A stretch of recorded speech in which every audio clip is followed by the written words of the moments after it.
Hi, my name is Tsao-Lin E, and this is part two of menopause and weight loss. This is a really important thing, and what makes Chinese medicine practitioners, acupuncturists different from a Western model is we're not looking to fix them. We're going to help them to get a better grasp on how their body actually works. We can help them understand from that perspective of how to get themselves into a place of balance, right? So, for again, identifying the constitutional type, the yin and yang within the body, constitution plus what else is going on? How are they eating? Their environmental stressors, right? We can't be there all the time. So these are things that they're going to have to identify and then work with.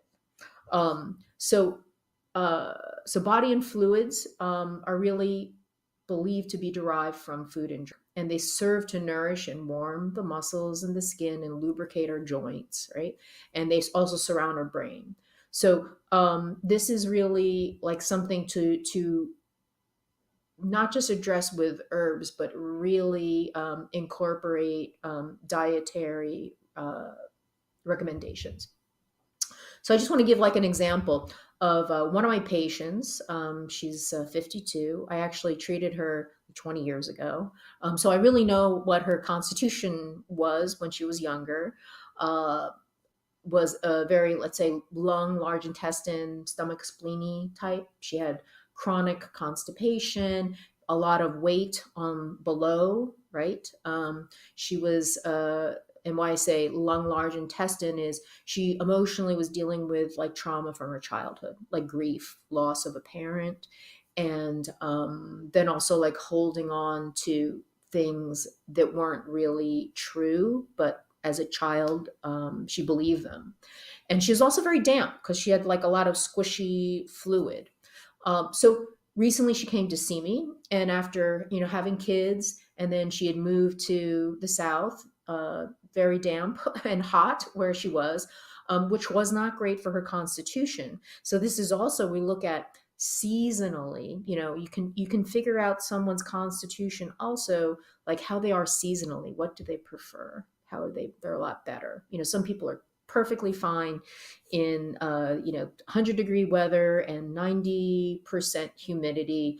I'm not one of them, but some people even will need a sweater, right? They're very dry, and they are always cold, and so the heat and the moisture, they love. So she's been working a lot and stressing. Her main complaint was this weight gain and swelling, right? That she was starting to swell. She was having frequent urination, but she was still gaining all of the water.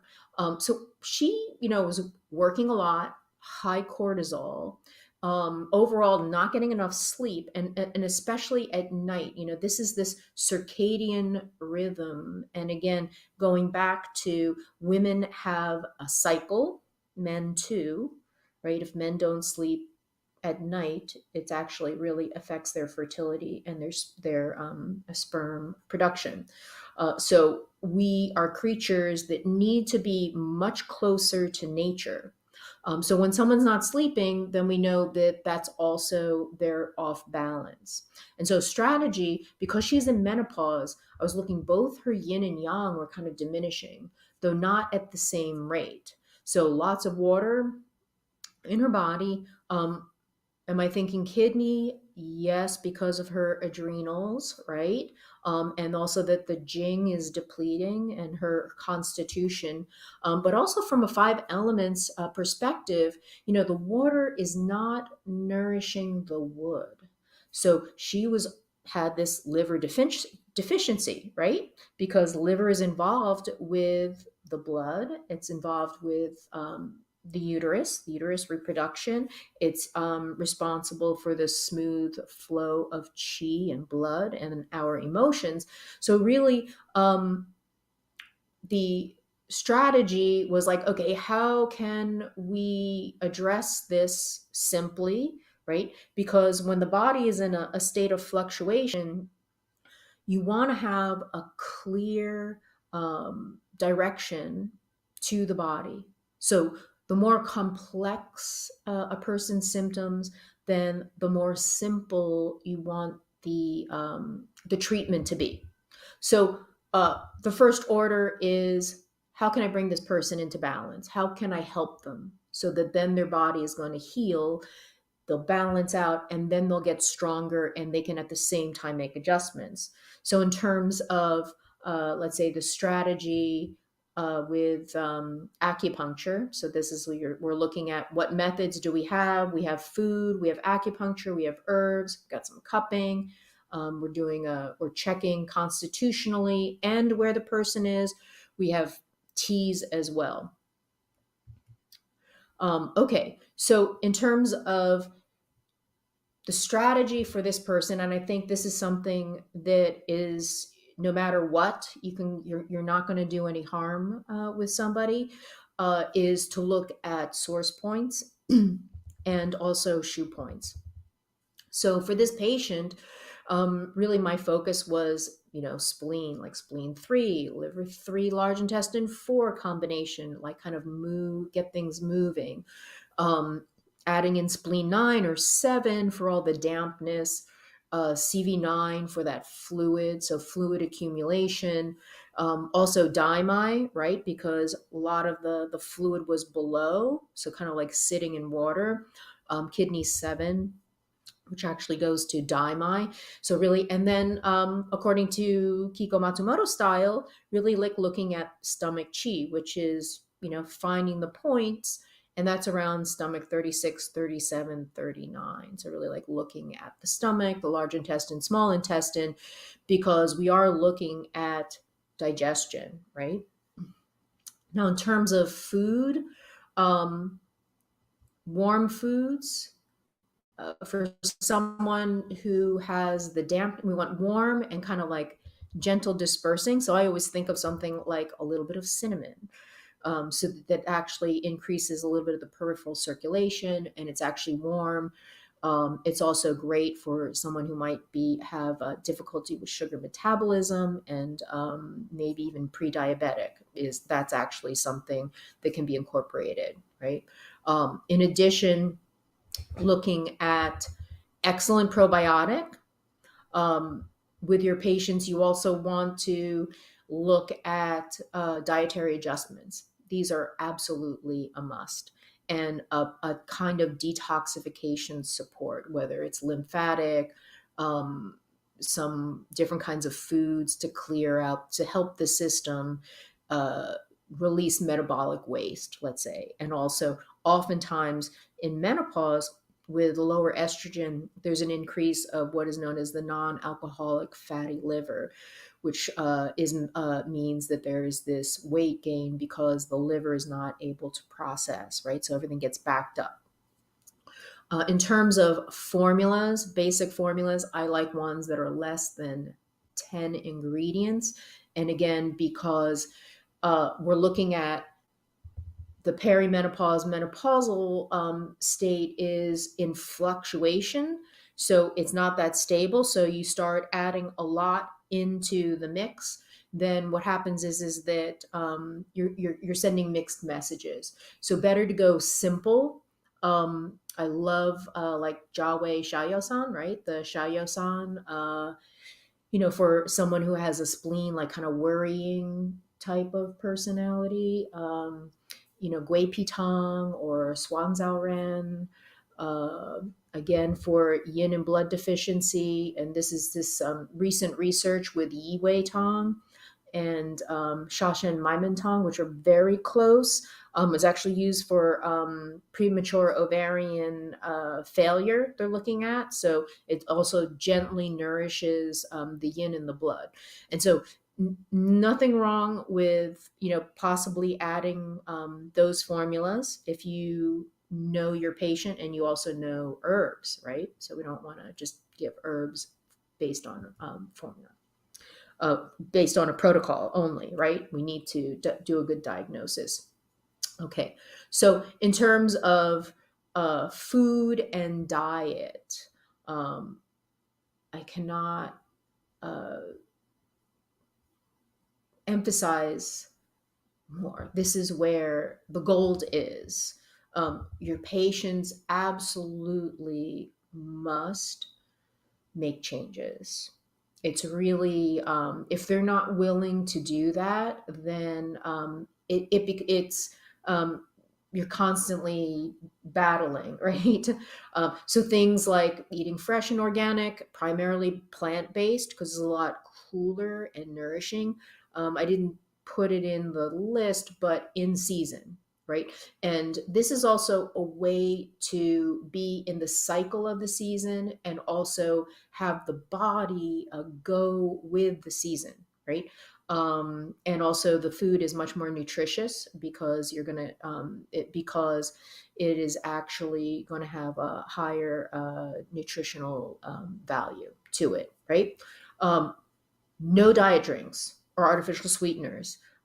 One of the traps for women that are trying to they're trying to lose weight is that they start looking for diet foods and things that are 0 calories or fat free and things, but that actually is very problematic because we do need fats. And in fact, because we are becoming yin and blood deficient, that it's really important that we have fats and eating foods like a bone broth, right? Or even marrow, stews, right? That are going to be nourishing. We can add in even the da zao, the jujube beads, right? Really looking at more of like kind of medicinal soups, and we're really getting excited about it too, right? Um, Gluten and dairy can be very inflammatory, and so even when my patients say I'm fine with gluten, I really encourage them to maybe try to limit certain foods, or to do something called food combining, right? And that's a strategy where if you're going to have a starch, then you eat it with like leafy green, or leafy green with an animal protein, but you don't eat like animal protein with a starch because that changes the absorption and the sugars, the way we digest. Alcohol, and so these are things to look into, and I would actually encourage you to try them yourself, right? The best is if you experience, you can also share it. The other thing too is you can decide, hey, for all of my patients that are in their 40s, 50s, and kind of going through a change, let's do it together. Let's do a sleep, like work on our sleep.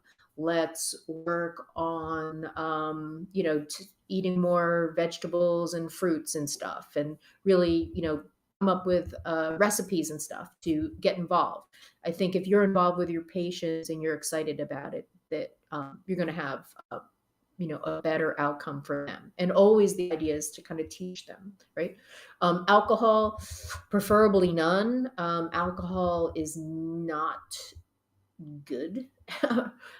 It reduces the immune system. It causes inflammation. Actually, yeah. So um, I know there's maybe some. That's something that people will have to make a decide to do that, right? There's plenty of evidence that it's not really great and it can cause inflammation. So why do that? And again, oh, and I mentioned the food combining. Okay, and let's see where we are. Yes, here's some wonderful food. So one of the things that is really useful is to certain kinds of foods are can help with hormonal health. So things like seeds. One of the strategies for the menstrual cycle is something called seed cycling, and then using the 4 phases of the menstrual cycle to then have flax seeds, pumpkin seeds, sesame seeds. um, so these are things that you can actually incorporate and encourage. I would encourage, because again, even though, like I showed in the very beginning of the slides, that the period is ending, the cycle is still going on underneath. And so being able to look at the cycle and nourish according to where the cycle is going to make a difference. So once you find, it's like when you find the wave, then you can ride the wave. If you don't know where you are on a wave, you're going to be tumbling and be pulled in the current. And then, okay, so this last of part, and this is teaching your patients self-care. Now, here's the thing, consistency and commitment is going to get a result. And so I know oftentimes patients say, how many times do I need to do it? Or how long before it will happen? And really, everybody is different. But one thing is certain, they need to commit, to make that commitment and have the consistency. And really look at, like, when do they give up? You know, sometimes they just give up or it's too hard, right? The thing is that's where we can help and coach them through and encourage them. So little kind of wins, let's say they stop drinking diet stuff. We need to, like, say, great, how long are you doing it? uh Helping with a mindfulness practice. This is a really big thing because stress is going to increase cortisol. It's going to cause sleep problems, going to cause more problems with weight. It's going to interfere with hormonal balancing and emotional stability. And so, having a mindfulness practice, I encourage doing breath work. I do it every morning. I do Wim Hof breathing, and I've done Groff technique. And really, what does breath work do? It helps you with your nervous system. But also, when you do breath work, it actually pumps your lymph, right? It actually supports your organs. And this is important to kind of get of the inflammation and move the fluids. Sleep hygiene, again, uh, making sure to go to bed at night. Really important is get off of the phones, stop with the Netflix and the videos and the Instagram and the Facebook, even though we're on Facebook, to really stop that because it actually interrupts our brain patterns. It also creates a lot of anxiety and a lot of worry. And then on top of that, we've got cortisol and the stress, and that creates more of this, like, cycle of doom and gloom. Exercise and movement, again, to move the chi in the blood, not overdoing it, but really looking at what is the purpose is to increase the blood flow, tone the muscles, and it can be used as a practice. Lymph drainage, again, with the breath work, but also I encourage, teaching your patients how to actually do a little lymphatic massage on themselves or even to get some body work for that. And then again, making the dietary adjustments, such as preparing food themselves. And this is something that you can offer to your patients in your newsletter or in your posts, some healthy recipes. Again, you can decide to do, a campaign maybe in January as we're coming up on the, people making resolutions, or even maybe start before, since we're heading into Thanksgiving and Christmas and all the cookies, et cetera, to really start creating things as tools for them. So this is the end of the presentation. If you have any questions, please put them in the chat, and we can get back to you. Thank you.